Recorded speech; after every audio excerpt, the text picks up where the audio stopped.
15 when he had his first beer, and with the first sip all things became clear.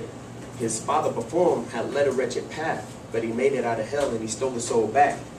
But this boy was doomed because he had no idea that Satan was laughing with the voice of a hyena, plotting while he cackles. Onomatopoeia, but the boy kept sipping, then he met a senorita.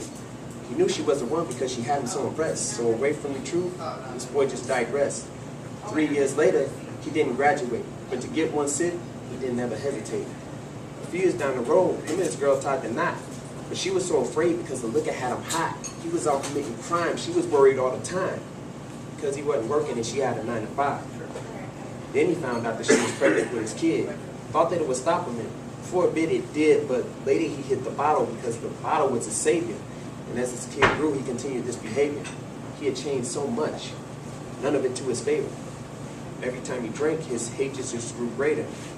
And then the abuse started a couple years later because he thought it made him tough as some type of player. One day he was drinking while he was in his ride.